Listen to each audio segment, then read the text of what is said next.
So the iPhone 16e just came out. I'm going to guess that it's basically the same, except for you're going to have to remember all your passwords and log into everything. That's what I want to break down. I want to figure out, like, why is it that this company can keep getting away with something that is only slightly better than the one before, and people are still lining up to buy this phone. So next thing, which is crazy, that the Team USA beat Canada 3-1, but it drew the huge ratings because all of a sudden during the national anthem, Canada is booing the United States national anthem. The number one thing that makes you bond with your siblings is if like somebody else from the outside talks crap about your sibling. You're like, you're not in our family. You don't get to do that. And so what I wanted us to talk about is how that like incredibly backfired on Canada.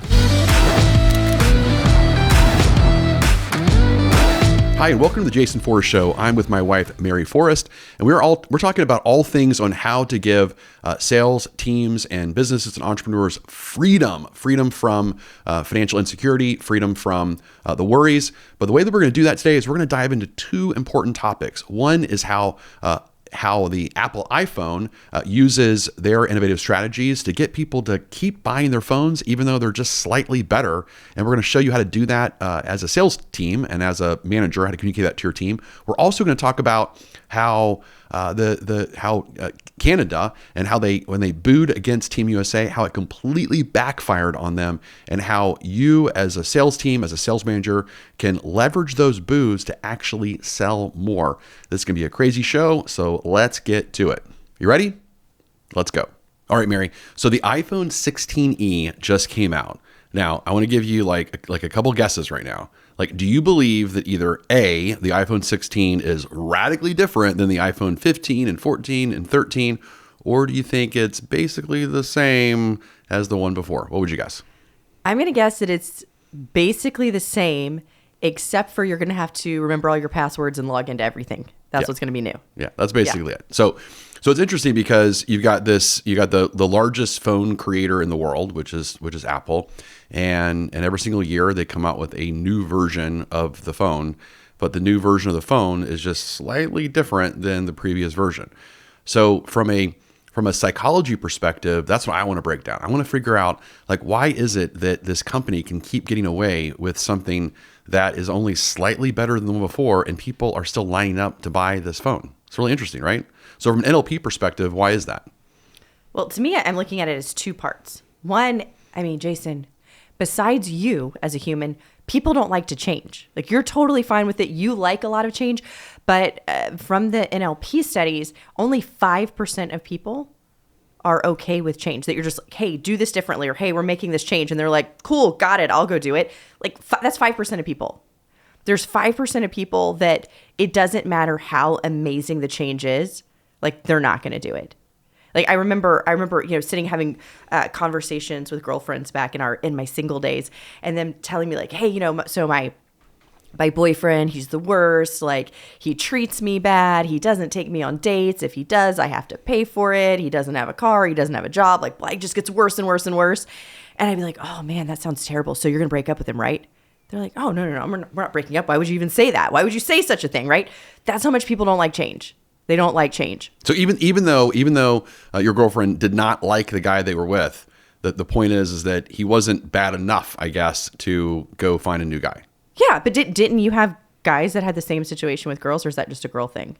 Yeah, I mean, that's definitely the same. I mean, I probably had the same situation sometimes as well, right? You just kind of stay with the same girl, in college because you just kind of get comfortable with it. It's convenient. It's easy. You don't want to change. It's not just in dating, but I mean, I think if you're choosing to stay in a relationship, like the biggest part of your life with somebody, and you don't want to make a change, you don't want to make changes other places. And so what's interesting is that Apple knew that. So it's such a paradox, because you would think like, I want to launch and tell them everything that's different. And this is different. This is better. And this is better. But that doesn't work. In fact, in all change, what people want to hear, this is interesting, right? In all change, what they want to hear is everything that's the same. Tell me this is the same, and this is the same, and this is the same, and this is the same. And then tell me that little teeny bit that's different. And then I'm excited about it because I feel like I'm evolving, but I'm doing it at a pace that's super comfortable for me. So I think one is just the change paradox, but then also it's just significance. There's now a significance factor of I have the newest iPhone.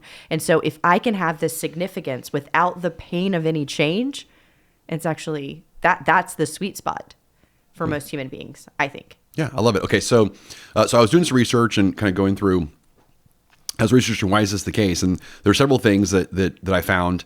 And then what I did is I took the concepts and then I actually wrote some sales scripts that salespeople could use. It's kind of cool, right? All right, I love it. So the first thing, which we talked about already a little bit, but let's bring some connection to that, and that's this idea of the status quo bias, right? So, and the idea is, again, people prefer things to stay the same and only change when it's a must, right? Because changing is too confusing and it's too stressful. And so again, that's why Apple, of course, just has things kind of slightly different, right? Because they're really worried, or they want to leverage the status quo bias, which makes a lot of sense. Because I'll tell you right now, like I am a super change person, and I have some envy right now of some of the Samsung phones. I mean, some of those phones are like pretty sexy. They're pretty hot. They got this they got better cameras. They've got like this edge to edge display. I'm like, oh my God, it looks so much better than my iPhone. But even me, and I'm like a super change person that loves change. Even me, I'm like, oh my gosh, that is like, I mean, I can't even imagine like trying to learn an entirely new operating system and having to deal with that. And so it's kind of interesting because I was like, okay, well, what if like there was a Samsung salesperson that's like, hey, I want to like get Jason, who, I mean, I've had every iPhone since the beginning. I mean, I literally was like one of those super fanboys that like stood in line on like the first iPhone release, and I was like in the line, and I remember even like paying like a kid one time to like, hey, you're gonna come there earlier before me, and you're gonna like sit in line because I can't do that right now. I got a business to run, right? That's what I wanted to ask. Did you actually physically sit in line, or you paid somebody else? You paid a line sitter? Well, the first year that it came out, I was not successful enough to actually pay for someone else. But yes, I do believe like the second or maybe even the third one, sure, I actually paid someone like, hey, you're going to go sit in line for me, and I'm going to give you whatever $40 to do that. And I was able to do that, right? So, but it's interesting. So like even me though, like I was thinking, okay, so if I was a Samsung salesperson, right, and I'm like, okay, I gotta convince Jason Forrest, like the super like iPhone fanboy, like how do I make this happen, right? So that's kind of an interesting thing, right? How do we convince someone in order to do that, because I know for sure if I was a Apple salesperson, my script would be something like this, right? So it would be something like, hey, I know that you love the iPhone's feel and features, and the newest model, the 16E, it's going to, it keeps up with what you like, but it improves on the camera and the speed, which means that you get an upgrade without having to learn everything all over again. So if I was the Apple salesperson, that's what I wrote. Like that's what I would be saying, and that would be like an easy thing just to sell like the better version of the previous model, right? Now the question though is how can we convince Jason Forrest, the super Apple fanboy, to like leave the Apple phone and go to the Samsung? Because I actually kind of want the Samsung. Like it's really pretty, it's really cool, it's really sexy. I really do want it. You don't even know this about me. Did not know. I know. Like we're like walking around, like we were in Vegas recently, and I saw a couple people that had one. I'm like, that's a really nice phone. It's really nice. Wow. I know, it's pretty interesting, right? So, and again, I know people that are techie people and people that I know. I'm like, why do you have the Samsung since you're a techie person? And they're like, well, because the techie people that are like super innovative and they're super like on the edge, they have Samsungs, and it's just like the everyday normal person has the Apple iPhone. I'm like, I know. That gets to you. It does do get not to want to me. be called everyday normal. I do not like that at all, right? But so like if you were, so right now, let's say you were trying to sell me, okay? And you know that I'm a just looking buyer. I'm in your Samsung store. I'm checking out the Samsung, and you know that like I'm an Apple fanboy, but clearly I'm there, right, Mary? I'm in your store. So I'm by my physical presence, I'm clearly interested in this, but I have a lot of resistance. And so like, what can you do to confront the status quo bias, right? Because I want it. I'm also worried about change. So how would you sell against that? Well, I think whenever I'm going in to sell against, and this is, I'm so not techie, so you're so out of my world right now, but the process would be the same as I'd go in and I'd find out, hey, I'd first want to talk to you about, hey, I see you have an iPhone. How many have you had? And what do you love? What do you love about the iPhone? Because whatever you tell me that comes up from your conscience, I'm going to say back to you about my Samsung phone. So you're saying, I like this about it. I like this. I like A, B, and C. Then I know when I go later, I'm going to hold. I'm not going to pitch you then, but I know later when I pitch you my Samsung phone, I'm going to start with, it has A, B, and C, all the three things that you said you like, or more, however many you say. Then I'm going to say, if you could change one thing about the iPhone to make it an even better experience for you, what would that one thing be? And then that becomes the next part of my sales pitch. Is, again, always, as long as all of that's true. So I'm going to repeat back. So when you are now coming to me, and I know you're a changed person, but change is hard for everybody. And I go in and it's now later. I've done all my discovery. It's time for me to pitch. I'm going to start with telling you everything the Samsung does that's the same as the iPhone that you already like and that you've told me that you like. I'm going to tell you, but here's the one difference. And here's the reason why people change from an iPhone to a Samsung. It's blank. And it's whatever you already told me. I'm just going to say that back to you. And that's gonna be my pitch. You nailed it. That's awesome. Yeah, you nailed it. We're gonna keep doing this because I think it's a lot of fun, right? So because you're actually you have a much harder challenge than I do because I actually wrote the scripts on what an Apple salesperson could do to like continue to get a person to upgrade. And so I'm wanting you to like kind of fight that back. But you're doing a phenomenal job. So the second one that I wrote is this idea of loss aversion, right? So the reason why people kind of stick with the iPhone is because the people hate losing something more than they like gaining something new, right? Say that again for me. Yep. So it's the idea of loss aversion. So people hate losing something more than they like gaining something new. So if they lose what they're used to, they might avoid the new products, which is why Apple only changes kind of small little parts every single year. So otherwise, like for example, if Apple made too many changes for you, you would get super frustrated, and you'd be like, I don't understand, why is Apple changing so much stuff, right? And so you wouldn't like that, and it would anchor you to have a negative emotion towards Apple, and so they wouldn't do that, right? So for me, like if I'm an Apple salesperson, I'm trying to upgrade someone to, hey, you really need to go to the 16E, and here's the reason why, right? I would say something like, hey, Mary, you're not going to lose the look and feel you're used to. Apple's latest iPhone still works just like the one that you love, but now you're going to gain better battery life and sharper photos. Don't you want it? Right? So I'm going to like totally push that. But now what's interesting is now you're trying to sell against that, right? So I'm now in your Samsung store, and I'm now, again, wanting to buy the Samsung phone. I'm interested in it, but at the same time, I'm like, I don't know. I kind of have this like loss aversion because, if there's like too many things that change, again, I'm going to hate losing something more than I'm going to like gaining something new. And so would there be any adjustments to your pitch? Because I think the last pitch actually was pretty good on that. Would there be any adjustments that you would make, or you think that would still work fine? Well, I don't know anything about the Samsung phone, but you don't need to, right? Because your structure is perfect. But I think our phones today are a part of us. I mean, that's why it is so muscle memory. We're doing everything. So if they're a part of the phone that has the same, that you're using it in the same way, I would definitely want to be part of that, because I think part of it, what we like about our phone is how fast we can do things, right? And how fast, it's all muscle memory. You don't know, where your thumb knows where your apps are, but your brain doesn't know. So the only thing I would add on is more of that, of the actual user experience of letting them see how that's the same, and they're not going to have to be slower. Good. Okay. So you're saying what you would do, love that. So you're saying is in addition to using your words of it's everything you loved about the iPhone, but now it's only even better with the Samsung phone.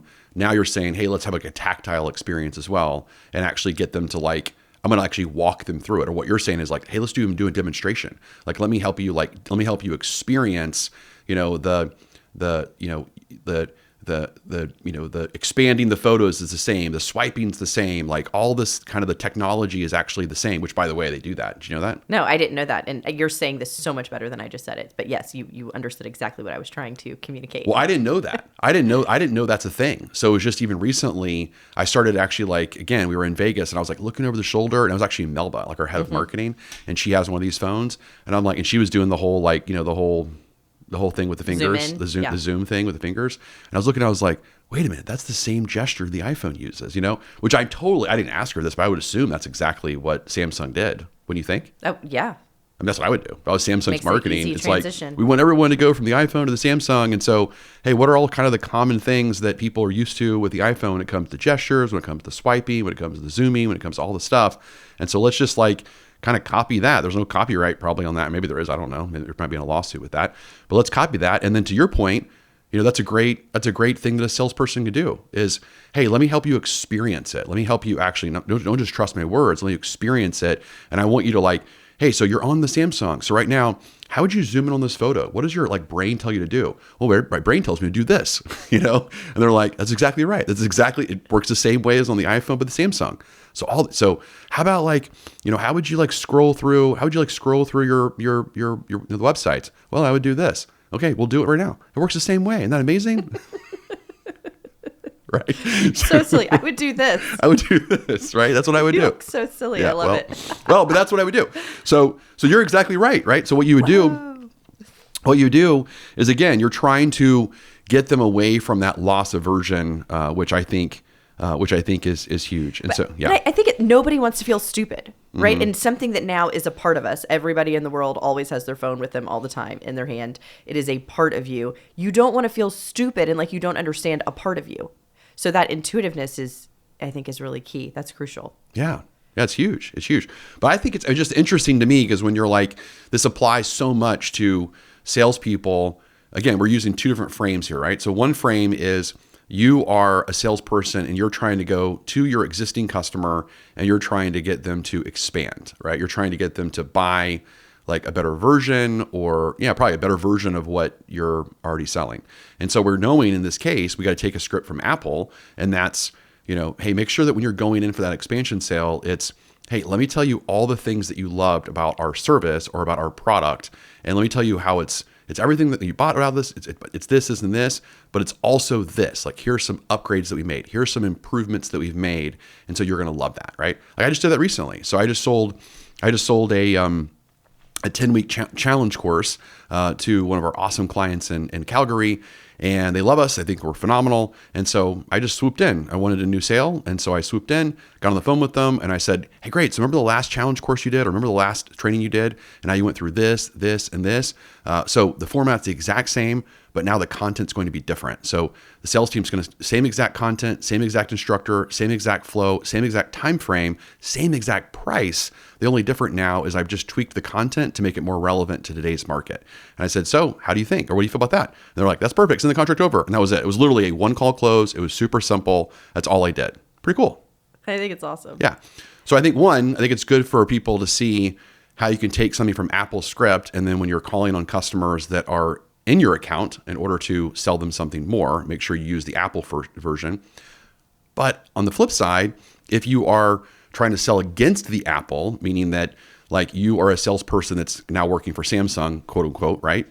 And your customer is like super used to their Apple version in case maybe it's their CRM, maybe it's their consultant, maybe it's their law firm, whatever it is. So we got to apply these concepts, right? We got to do the same thing, but we've got to help them understand, hey, let's talk about all the things that you love about your law firm. Okay, great. We're going to do that, but we're also going to do these three things that you don't like about them, just like you said, right? Or we're going to help them experience it. Hey, so let's kind of test drive this. So test drive, like, what's the kind of experience that you have with your law firm? Like, so how often do you talk to them? What are you used to? Like, what's their like email communication frequency back to you? Like, do you, so what are some things that like make you really comfortable with them? Okay, great. So you like they do this, you like to do this, you do this. Got it. So let me share with you how we're going to do it, how it's exactly the same as them, but we've made these improvements as well. Yeah, it's so good. And what's interesting, I want to break down two things that you did, because it makes sense when you say it like this, but it's not easy to do. And that's one is to ask, what do you like about who you're currently using? Because people get afraid of that, of asking, what do you like about the competition that's not me, right? What do you like about who you're using that's not me? That feels scary to ask sometimes. So you have to ask that question though. And then the other is to hold and to tell them all of those things back. I mean, it's just not intuitive, especially then where we want to go, where our mind goes a lot of times is like, oh, you're using Apple. Let me tell you everything, all the reasons why we're so much better. And, this is why I'm better. This is why I'm better. And this is why I'm better. And this is why they stink. And when you do that, you completely lose rapport with the person. And it's hard. It's hard to hold back and tell them the ways that you're the same, because in all of the internal training, what's happening? This is why we're better than them here. This is why we're better here. This is why we're better here. Here's how you sell against this competitor. And, but it doesn't work outside of your own sales meeting. You have to change this. Like, it's one thing to go learn that and have your, rah-rah in your own sales meeting on why you're so much better, but you cannot use that same approach in your pitch to somebody else. And when you start, I think when anybody starts telling how they are vastly different than the competition, it just makes people's like little spidey senses go like, are you really that different? Are you really that different? And maybe you are, but it evokes people to be really, really confused about it and really not sure if they can trust you. Mm-hmm. Yeah, 100%. And we get that a lot, right? Because we have a lot of former trainers that used to work for us and now they're competitors of ours. And and I would say that was a total amateur move that I would make because I got really emotional about it and I got charged that I've got that I've got, people that are now selling against me, yet I'm the one that kind of trained them, and that whole, I didn't like that, right? It's like Yoda teaching, Darth Vader or something. I didn't like that. And so, but to your point, that didn't work, right? So when I kind of bashed them and attacked them, that obviously didn't work. But when I took the approach of, talking about all the things that they do that are similar to ours, because they obviously learned it from us, but here's some things that we've done to upgrade because they don't work for us anymore. And so they're not innovating at the same level that we're innovating. They don't have the machine that we have in order to innovate. And so everything you liked about them, we've got that covered. That's easy. But again, they used to work for us 5 years ago. And so in the last 5 years, here's all the new things that we've added. So if you like them, we're the upgraded, 5 times better version. Yeah. Perfect. Yeah. So it's so much better. Okay. So it's one of the things you said though, before we move on, that made me think of this is you talked about this idea of competition and how people, again, are afraid to kind of talk about it.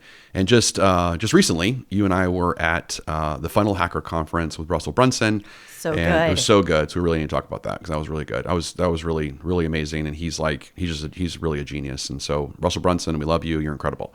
We also signed up for this advanced coaching program. So, I always kind of pick a new coach every single year to kind of be my Yoda and to be mentored by. And so signed up for his coaching program. And so I'm very excited about joining his inner circle that I'll be a part of. But on the final day, Tony Robbins was there. And Tony Robbins had this great line where he talked about competition. Do you remember this? I'm not sure where you're going with this yet. So you talked about competition. And I was like, oh, that's so good. So he said competition basically comes from like this original like Latin root meaning of to conspire. Mm-hmm. And I thought that was really interesting because the way I interpreted that, I'm not sure if Tony was going this direction, but this is the way I went with it. And that's it's actually very above the line to talk about the competition. Because if I talk about the competition, what I'm doing is I'm actually conspiring in the sense of kind of I'm conspiring to basically like elevate the overall industry. I'm conspiring to make things better. And so I know a lot of people struggle with, hey, so, besides us, who else are you looking at? Who else are you referring, who else are you talking to? And tell me what's good about them and tell me what you like about them and tell me, why they're one of your top contenders. And to me, again, what Tony was saying is by asking those questions, I'm actually conspiring. It's almost like there are two like UFC fighters or two wrestlers like in the dojo together or in the cage together. And we're two competitors. We're conspiring to elevate to therefore make each other better. Like that's what we're doing. And so to me, I've always been a person that loves talking about the competition, but I didn't really think about it from that perspective of like, what's that emotion behind me of why I like doing that? I don't do it to like bash them, but I do it to conspire. I do it to figure out, got it. Okay. So now I understand what's so good about them. And so what I need to do is I need to give you me, the version of me that's just as good as them, and then one up it and then conspire to be better. And that's what I want to do. Yeah. Well, a great rival brings you up. A great rival makes you better. It was interesting. I remember a few years ago, and it was Dad actually who was sharing this with me about the research that when elements of an industry or rivals go out of business, it hurts the overall industry. You think, like there's this paradox. You think if my greatest rival goes out of business, I get all the business and my business goes up. The inverse happens. the industry goes down, you'll actually get less business if your rival goes out of business. Isn't that incredible? Like, and it happens industry after industry after industry. I remember we were having the conversation when, our oldest was at military school. And so we got really into learning all the different military schools and what's going on. And a lot of our military academies for, high school aged kids are not doing well.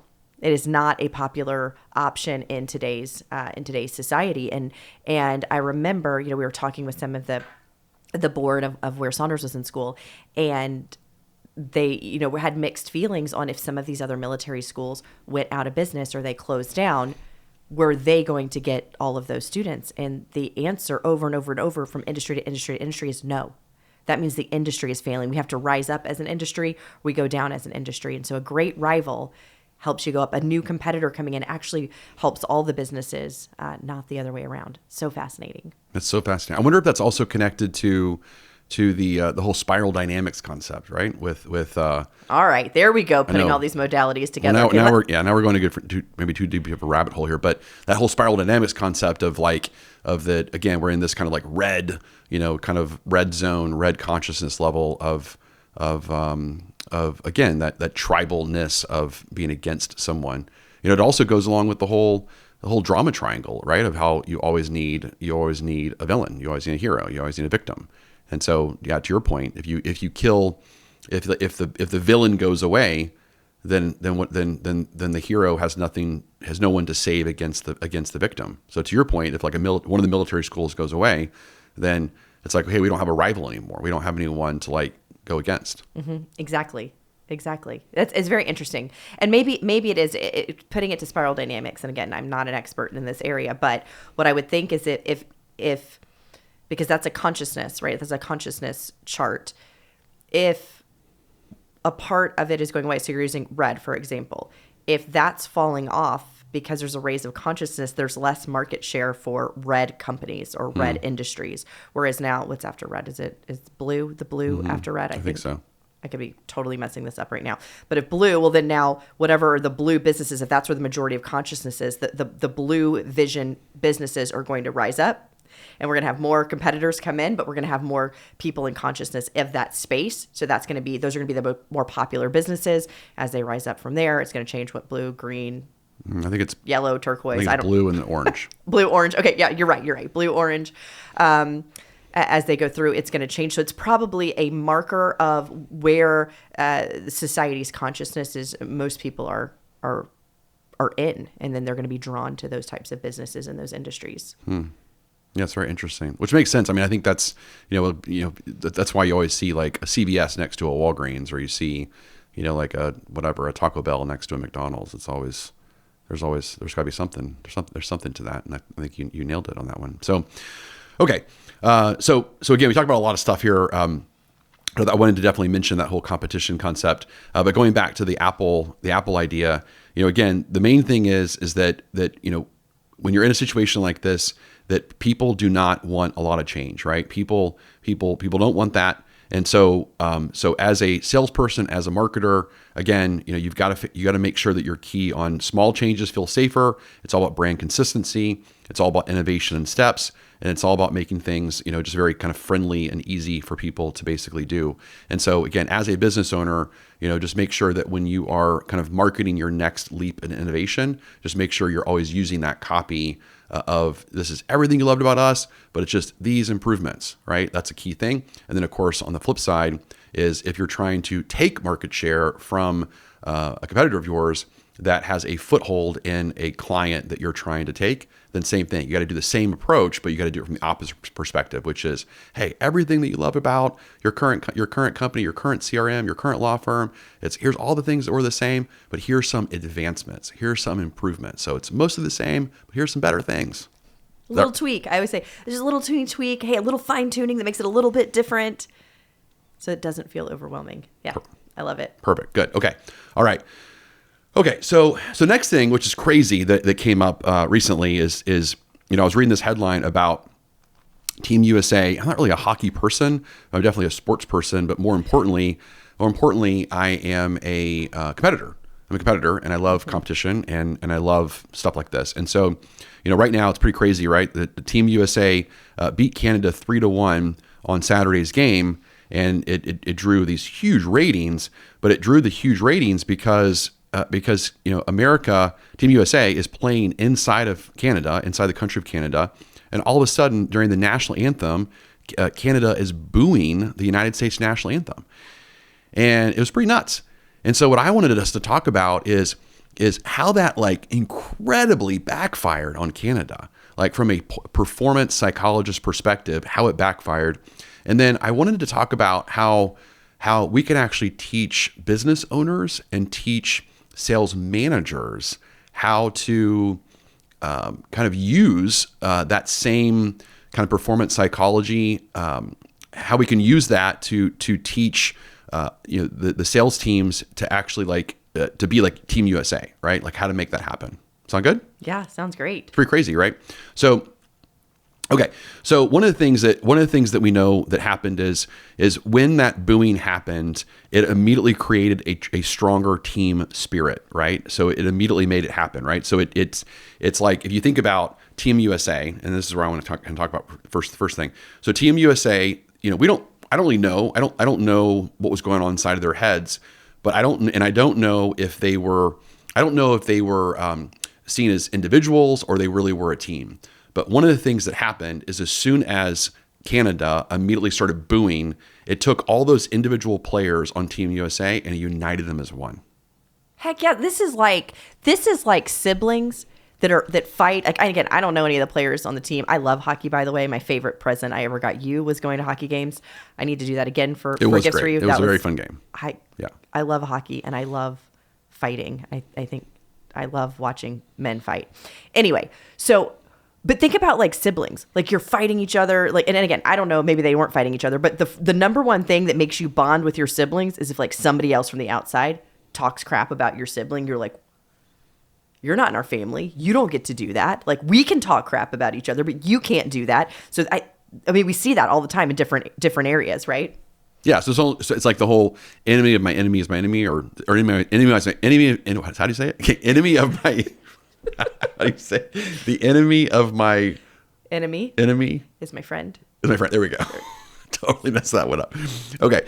So so there's a lot of psychology behind that. So it's interesting because, I think, if I was a sales manager and it's like, okay, well, how can I actually like use that? Like, how can I use the psychology to like fire my team up, And so it's like, I'm thinking, okay, so if I was a sales manager, it's like, all right, team, right now, so many people are against us. So many people are against buying, a home right now in this market. The media's against us.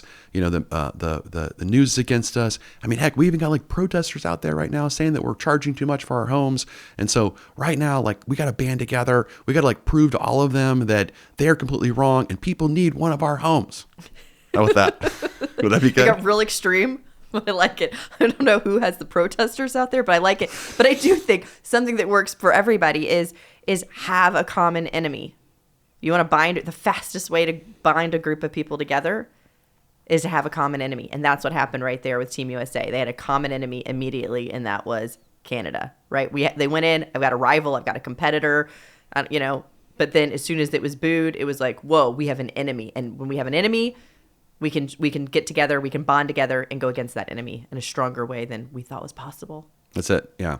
So what it also did is it actually created an underdog advantage. And I know you and I talk about this a lot, because in the book, The Score Takes Care of Itself by Bill Walsh, the legendary 49ers coach, he would say that the number one reason why a team never makes it to the Super Bowl 2 years in a row is because they can't get themselves an underdog mentality. They have this kind of entitlement, which technically just happened again with Kansas City. Is we thought it was very possible they were going to be the first team in the history of all teams to actually win 3 Super Bowls in a row, but they weren't able to do it, and it's because they choked. It's because there's something in their mind. Maybe they got in the game. They thought they were entitled to win. They thought that the Eagles were a worse team. I don't know what happened. I don't know what goes on in those locker rooms, but that's what the psychology says. The psychology was the coach was not able to get the Chiefs to be in that underdog mentality. But what's crazy is is that, and I don't know this to be true or not, but it'd almost be interesting if when the Kansas City Chiefs came out, if like everyone booed them, like well, that would have actually caused them to win. Like if everyone was like, boo, you're horrible. You're like the worst team ever. There's no way in a million years you're going to win three games in a row. Like it's 3 Super Bowls in a row. There's no way it's going to happen. It'd almost be interesting if like that would have like totally backfired and they actually like would have risen up and now become the underdog and they would have like beat the Eagles. I don't know. Right. Well, if they had the other team booing, I think that's the other key part. If you have your own people booing you, that's not good. That's going to really mess with your psychology. But when you have the other team booing you, because now you're not just representing yourself and your team, you're going to bat, you're representing and demanding respect for all the people that are there supporting you against the boos. I think that's what's really interesting too. So it would have been, yeah, I think if it was clear that it was the other team booing them, then yeah, they would have had a good chance. Yeah, it'd be interesting to see how we can pull that off in the future. I'm sure there's some betting thing out there that's trying to make that happen in Vegas of how do we do that next time? How do we get the team to be booed? Because what it did is it created that like kind of extra motivation, by doing that. And the other thing that it did that I thought was really interesting is it channeled their emotions because, one of the hardest things I think that separates like a world-class player to like say the greatest of all times, like the GOATs, right? Is a shift from external motivation to internal motivation. Like that's the shift. Like that's that millimeter shift. And again, you can be really, really great. Like you can be elite athlete, an elite salesperson, an elite entrepreneur, you could be elite, just with external motivation. But if you want to like go to that like 1%, you want to be the Elon Musk, you want to be the Donald Trumps, you want to be the Tom Brady's of the world, like you got to like shift to that internal motivation. And one of the things that happens in performance psychology is that when the US was being booed, it actually was really interesting. It actually backfired because it got them to stop thinking externally and start thinking internally. They actually started thinking about like their own game and like their own focus, which is really interesting. Say more about that because I don't think because to me is I'm seeing the outside, so it's an external motivation to now go attack them. So how is that internal? Well, because it's like it's like a reverse psychology thing, right? Because instead of, and again, I totally see what you're saying. So instead of saying, okay, I'm here to beat you, it's like, you know what? Like everyone's against me, and so I'm just going to actually like funnel. I'm just going to funnel out. I'm just going to kind of play my game. Oh, right? Because I have to block that all out There now. you go. Yep. So the only option I have is to go within. Yep. Oh, okay, that's interesting. Yeah. Because at that moment, and again, I don't think that will probably be true on like an amateur level, but when you're at the Team USA like pro level, it's like the only mechanism you can actually like the only thing you can do at that moment, right, is you can say, you know what, I have to block out the noise externally and I have to go internally. I'm sure if you're like, if you're like a 8th grade soccer team or something, and then you're getting booed, then all you're going to think about is the external booing, right? Yeah. That's going to probably totally mess you up. So you're saying that we need to clear the mechanism. We need to clear the mechanism. That's what we're doing. That is correct. We got to clear the mechanism. Yeah. But think about, and with this too, think about what makes a country the strongest patriots. Like what makes people patriots faster than anything else? Think about it. What do you think it is? I think just being united, like having a common enemy. Keep going with that. Having a common enemy. So so I'll give it to you. Want me to give it to you? Yeah, give me the answer. War. Oh, there you go. War creates patriots. Mm-hmm. Faster than anything. You want to unite a country, go to war against somebody else. And you have, it's not. And now they have a common enemy. So that's where they're coming. Because I remember I was a freshman in college in 9/11. I started college in 2001. And I remember that spring break. And I never seen this. And these are college kids, right? And so college kids, I've always been independent. I've always been pretty center. At that time, I was more left-leaning center, as were all of my friends. And even in that whole environment, how many American flags were everywhere? I remember being at spring break and just the random like starting of chanting like USA, USA would just start, and then it would go on and on. And I mean, you couldn't hear anything else, and it really went on too long, honestly, because you couldn't think or do anything else. But it was so much patriotism around that, and so I think in this hockey game we got this little blip of it as well too, of bringing everyone back together. Yeah. When you said that, it makes a lot of sense, because I know I've seen a lot of documentaries and a lot of conspiracy theories, which we can totally go down, that so many of our wars, from a conspiracy perspective, like the Gulf War and even 9/11, and so many different wars were because there was an election coming up, right? There was an election coming up, and the current president needed to make sure they got reelected, and it was like, hey, let's go to war, let's unite the country, let's make sure we're all around the current president so they get reelected. Yes, I agree. It's pretty crazy. It's pretty crazy that actually happens. Okay, so let's talk about, from a sales manager perspective. There's so much that we need to make sure that we're always doing when we're inspiring our sales teams, is that let's make sure that we're creating, again, that common enemy. Let's make sure that we're uniting the team together. So this is so important, right? If you have, like, salespeople are tough, right? It's salespeople are, sometimes a lot of prima donnas. They're very confident in themselves, sometimes arrogant. That's what happens, right? At the same time, they're competitive. And so one of the biggest mistakes we can make is you take that competitive, like highly persuasive, like alpha kind of personalities in a sales team, and we definitely don't want them fighting each other. Nope. Like, that is one of the first things you can do to, like, really kill your business.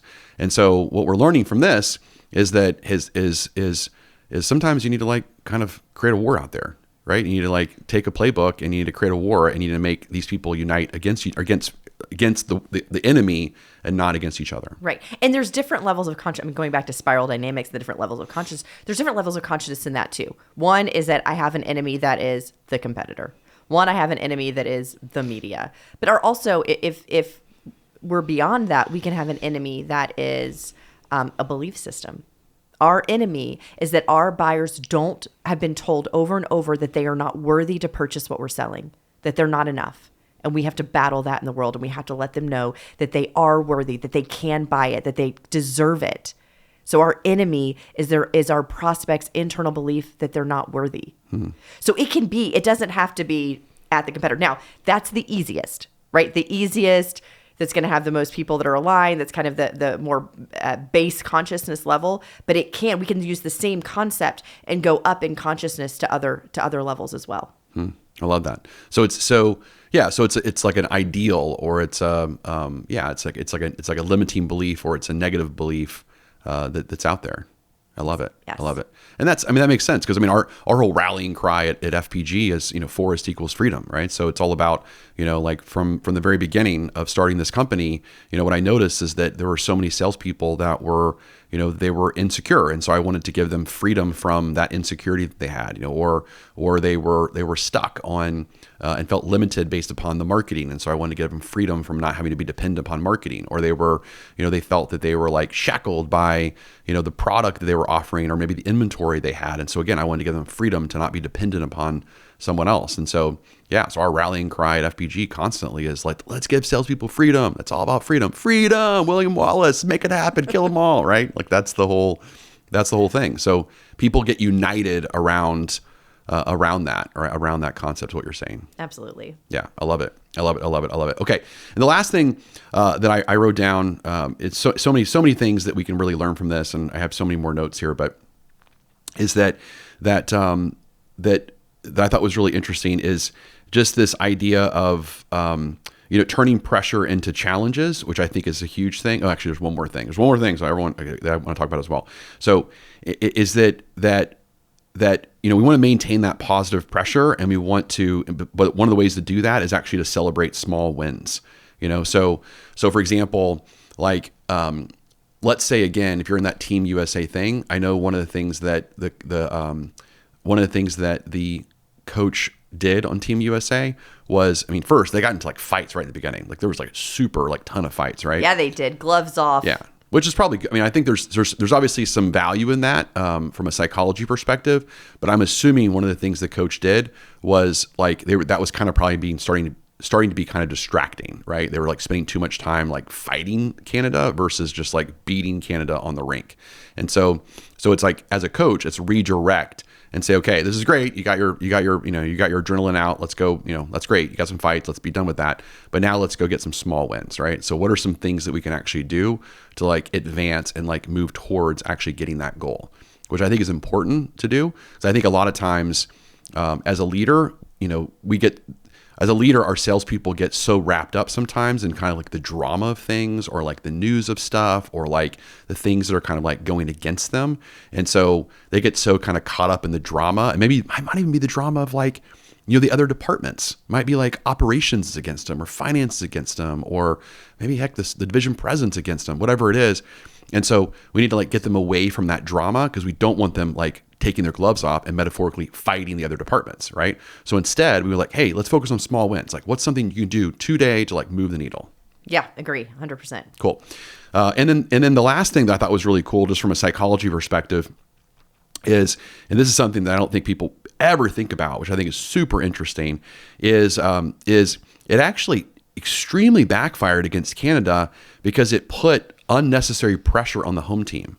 And this is like a really interesting psychological thing, because as soon as, like, think about this, right? As soon as, Canada's on the ice and we've got the fans that are booing America, and all of a sudden what it's doing is it's going inside the Canadians' head and said, oh my gosh, like I really better play better today. Like I have to play up. Like I have to like do even better than I normally do. Because I had this entire team that's now saying like, U.S. is horrible, and let's take U.S. out. And so all of a sudden it's like it gets them away from their present self, and their present self is always their best self. And now it's like, and now they have all these future thoughts, right? Now they have these future thoughts of, I have all these fans that are saying like U.S. is horrible and U.S. needs to go down. And what if I don't live up to that? And what if I can't do that? And what if I'm going to choke? And all of a sudden they choke, which they did. Good. Yeah, good. Because I don't remember, and I've watched it a couple of times. I watched a lot of the clips and I've of course watched the fights. But I don't the Canadian hockey players themselves, they weren't booing, were they? I don't think so. No. Yeah. So yeah, they got hijacked by their own fans. Mm-hmm. But I mean, that's a good lesson too of as leadership or as teammates, are we hijacking each other? We think we're being supportive, but we're really hijacking another person on our team. Preach it. Preach it. Yeah. Because they did. Cause I mean, so the part of me has felt bad for the Canadian hockey team, because they're like, oh man. I mean, they just got their fans hijacked them. They were just like there to play some hockey. All of a sudden, we're in like we're in a different type of fight than they thought they were going into. Mm-hmm. Yeah. When you said that, to me, I think there's some interesting things of ways that we can hijack our team. Like, for example, I've seen sales teams like way often, like marketers will come out and they'll tell the salespeople like, we got this new product, we got this new home, we got this new service, we got this new whatever, and it's gonna be super easy for you to sell, and everyone's gonna love it, and people are gonna line up, and like everyone's gonna want this, right? So that would be an example, in my opinion, of kind of booing the competition. Like it's metaphorically booing the competition, because now if I was a salesperson and someone said that to me, like my first thought would be, oh my God, I better like make sure I sell this thing. Right. Like it's like everyone really wants this, and it's so much better than the competition. And the competition's horrible, and like my company's done something that's so much better than the competition. And now all of a sudden I talk to a customer, and I don't convince them to do that. I'm like, man, they're gonna think I'm the problem now. They're gonna think I'm the reason. So it's almost like they immediately like make me the victim, by doing this. And now marketing now is like the villain, and it like totally messes with the whole thing. That's really good. Really interesting, isn't it? Yeah, it's fascinating. Yeah. So we have to be real careful with that kind of stuff, right? It's like, so instead we got to come out and have messages that say, hey, we've done research, and, here's the competitive advantages of our product over the competition. The competition has made some errors in the sense of, they're not changing this, they're not changing this. However, the customer is not going to see that without you as a salesperson communicating that value. So we know that it's important for us to have innovation. It's important for us to have the right product, which we've now delivered for you. But we also know that you are just as important as a salesperson, and if not equally or even more important. And we need you to have the right words and follow the process in order to communicate what we've done for you on the innovation and the product side. That's awesome. That would be the perfect way to say it. Way better, right? Because then it's like, oh, okay, cool. So like you have your role to play, marketing and product and innovation. I have my role to play, and you've already done your part. Now I need to do my part, and we're all going to do this together. Like now this is a nice unity thing. Yeah, well, think too, when you tell somebody that we're going to have, people are going to be lining up. They're around the corner, like coming to see you. And all of a sudden you have 4 units of traffic that week. So I'm like, okay, so marketing got it super wrong on how many people are going to show up. Were they also wrong on how good the product is? are they also wrong on, blank, blank, blank, blank, and blank? So now I can't trust any of the information that's coming. So much that can go wrong in that messaging internally. So much can go wrong. Yeah. So to me, I thought this is super fascinating. I think it's super interesting that from a psychology perspective, and I think we can learn so much from this kind of stuff. Again, about how that business owners can learn from psychology like this. And as business owners and as sales managers, we have to be really, really careful about the kind of messaging that we say to our sales teams. And at the same time, we also need to leverage what's out there. So if you are a sales team right now and you have an enemy and that enemy is talking trash against you, I would actually leverage it. I would actually leverage it. I'd be like, let's say I'm working for HubSpot and all of a sudden like Salesforce is against me, I'd be like, hey, HubSpot salespeople, do you see what Salesforce just said about against us? You see how these horrible things are saying? They're saying that we're bad about this and our color of our orange is like a stupid color and like they can't stand this and da da da da. Like I would actually do that as a sales manager, like rile up my troops, be like, oh my God, Salesforce sucks. I'm taking Salesforce out today. That's great. They don't like our color orange. Yeah. I don't know enough about it to get some specifics there, but I think it's a lot to learn that. So again, we can learn it on how to use. So again, everything's an opportunity, right? So if you have that enemy that's against you, don't ignore it, right? Like the bad thing that you would do, and I think you see this a lot in organizations, is like, hey, just let's just put your keep your head in the game. Let's don't listen to what the critics are saying against us. Just ignore that stuff. Don't pay attention to it. That's the wrong approach. Because based upon this information, the approach would actually say, hey, let's embrace that. Hey guys, did you see what so-and-so said against us? You see what they're actually saying? You see, how does that make you feel? Oh, it makes me feel fired up. Let's go kill them all. Let's go make it happen. That's actually the right approach. So the approach is don't ignore it. It'd actually be embrace it from this perspective and actually use it. And you can turn yourself into a Team USA success. Yeah, well, and hit it directly. If somebody is in your face booing you, saying how you're terrible, don't bow down. Don't hide. Go directly to it and attack. Attack, attack, attack. Attack, attack, attack. Awesome. All right. So great stuff today, man. We learned a lot. We learned a lot about, again, performance psychology and how to leverage the booing of Team USA in order to create amazing success. We also learned about just the idea of how Apple, again, the most successful phone company on the planet, and how they get away with selling, millions and millions of phones every single year, but all they're doing is making small little tweaks, and how they've been able to master the science psychology of just kind of unveiling, just bringing out small little tweaks. And again, people are like, oh, you know what? I'm gonna upgrade. I like these small little tweaks, and I'll totally pay an extra $1,000 to get small little tweaks every single year. And that's all they're doing. They're just doing that. So we learned a lot about, as a sales rep, how to leverage that when you're calling back on your customers and you want to expand business and you want to get sell them something better. Again, it's all you want to do. You want to start off, do not say this is radically different. Just say this is exactly the same. It's everything that you loved about us the following ways, but it's just we made these slight improvements.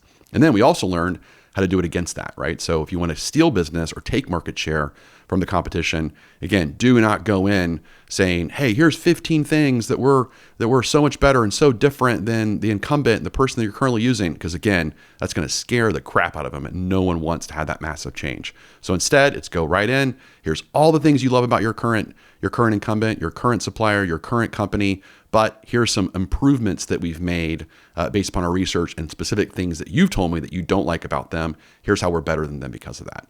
So those are some really cool strategies that sales teams and companies can use today to start selling more and give themselves more freedom.